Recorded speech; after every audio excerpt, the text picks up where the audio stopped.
আপনার ঘর সাজানোর মাধ্যমেই বোঝা যাবে আপনার রুচির পরিচয়। আপনার ঘরের দেয়াল যদি সুন্দর থাকে তাহলে আপনার মনও সবসময় ভালো থাকবে।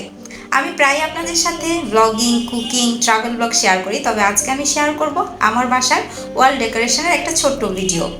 আর এই ভিডিওটার মাধ্যমে আমি আপনাদের সাথে শেয়ার করব কীভাবে আপনারা সুন্দরভাবে ওয়ালটাকে ডেকোরেট করতে পারেন, আর এই সুন্দর সুন্দর ওয়াল বোর্ডগুলো কোথা থেকে আমি নিয়েছি এবং কিভাবে এগুলো আমি অ্যারেঞ্জ করেছি আর কিভাবে আমি আমার ওয়ালটাকে খুব সুন্দর করেছি। তো শুরু করা যাক আজকের ভিডিওটা।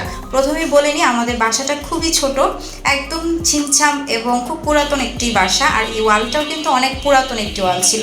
তো ভাবলাম যে এই ওয়ালটাকে একটা সুন্দর লুক দেওয়া যায়, যার কারণে আমি একটা ফেসবুক পেজ থেকে এই ওয়াল বোর্ডগুলো অর্ডার করেছিলাম।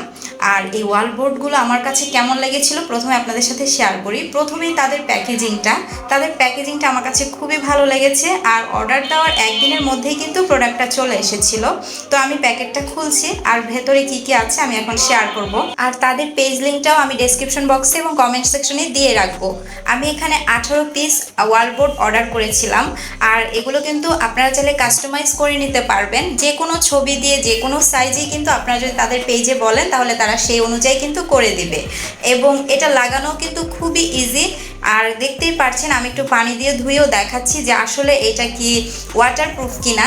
তো আমি কিন্তু ধুয়ে দেখেছি, এটা একদমই ওয়াটারপ্রুফ।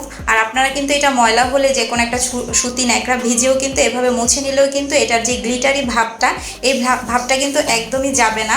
আমি ধুয়ে এবং মুছেও কিন্তু দেখেছি, আমার কাছে খুবই ভালো লেগেছে যে এত কিছু করার পরেও কিন্তু এটার গ্লিটারি ভাব একদমই মুছে যায়নি। এখন স্টিকার লাগানোর পালা। আমি প্রথমে কি ডবল করে একটা স্টিকার লাগিয়ে দেখেছিলাম, পরবর্তীতে আমার মনে হলো যে দুইটা সিঙ্গেল করে যদি লাগাই তাহলে আরও বেশি ভালো হবে বা আঠাটা খুব মজবুতভাবে লেগে থাকবে। তো এই তো আমি সবগুলো লাগিয়ে নিলাম, আর তার আগে আমি একটু দেখে নিচ্ছিলাম যে কোনটা কোন জায়গায় বসাবো, কারণ আগে থেকে একটু সেট করে নিলে ভালো হবে। তো আমি আগে থেকে একটু দেখে নিয়েছি, তারপর আমি মাপ মতো জায়গা মতন এই বোর্ডগুলো বসিয়ে নিচ্ছি। তো আপনারা একটু বোর্ডগুলোকে আগে জায়গা মতন দেখবেন যে কোনটা কোন জায়গায় বসাবেন, কারণ এটা একবার কিন্তু লাগিয়ে ফেলে পরবর্তীতে তুললে কিন্তু আঠাটা নষ্ট হয়ে যাবে।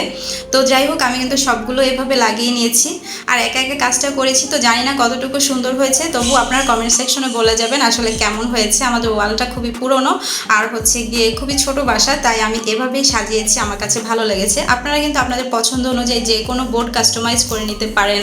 এছাড়াও আপনারা কিন্তু যে যে জায়গার জন্য ব্যবহার করবেন সেই অনুযায়ী কিন্তু বোর্ড তাদের পেজে কিন্তু আপনারা ঘুরলেই পেয়ে যাবেন। পেজ লিঙ্কটা কিন্তু আমি দিয়ে দিব। আমার কাছে অনেক ভালো লেগেছে তাদের সার্ভিস, তাদের প্রোডাক্টগুলো। তো সবাই ভিডিওটা দেখার জন্য অসংখ্য ধন্যবাদ। আসসালামু আলাইকুম।